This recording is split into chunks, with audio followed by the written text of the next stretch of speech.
네, 우리 금융시장의 반응도 주목되는데요. 일단 증시는 장 초반에는 혼조세를 보이고 있다고 합니다.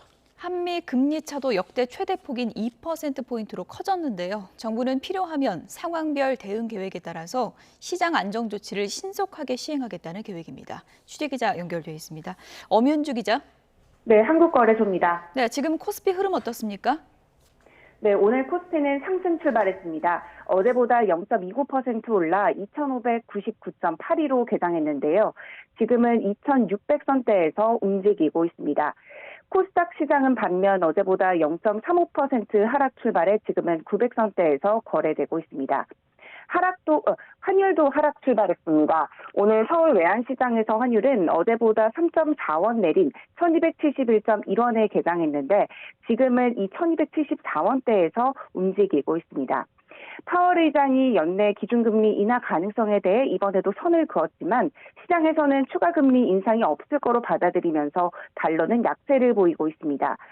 정부는 이번 미국 연준의 결정이 시장의 예상을 크게 벗어나지 않는 것으로 평가된다며 이로 인해 글로벌 금융시장도 대체적으로 안정적인 모습이었다고 평가했습니다.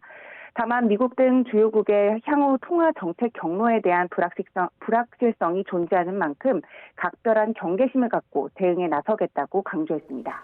네. 그렇지만 어쨌건 이제 금리 격차는 역대 최대로 벌어지게 되는데 금융당국이 어떻게 구체적으로 대응하고 있습니까?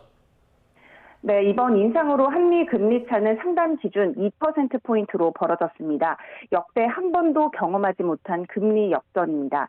이렇게 되면 외국인 투자자금 이탈이나 원화 가치 하락으로 환율 변동성이 커져 우리 경제에 부담이 큰데요. 정부도 오늘 아침 추경호 경제부총리 주재로 비상거시경제금융회의를 열고 한국은행과 긴밀한 공조를 통해 주요 위험 요인에 대한 모니터링을 한층 강화하겠다고 밝혔습니다. 또 필요한 경우 상황별 대응 계획에 따라 시장 안전 조치를 신속하게 시행해 나간다는 방침입니다. 이어 최근 우리 금융시장이 전반적으로 안정된 모습을 보였고 외국인 투자 자금도 올해 들어 22조 원 이상 꾸준히 느는 등 양호한 상황이라고 덧붙였습니다. 이렇게 한미 금리 차가 확대되면서 다음 달 24일 열리는 한국은행 금융통화위원회의 금리 결정에도 관심이 쏠리고 있습니다. 한국은행은 앞서 4차례 연속 금리를 동결했는데요. 일단 이창용 총재는 지난 13일 동결 발표 이후 당장 금리 차만 보고 금리 방향을 결정하진 않겠다 이렇게 강조했습니다. 그러면서도 미국의 2차례 기준금리가 현실화할 경우 우리도 금리 인상을 할 수 있다며 여지는 남겨뒀는데요. 여기에 반년 가까이 연 3.5%로 금리가 묶여 있어도 갈수록 늘어나는 가계부채는 이 금리 인상을 오히려 더 압박하고 있습니다. 하지만 하반기 경기 회복이 여전히 불투명하고 부동산 PF 대출발 금융위기 가능성까지 남아있다 보니 한국은행 입장에서는 쉽게 금리를 올릴 수도 없는 상황입니다. 지금까지 한국거래소에서 전해드렸습니다.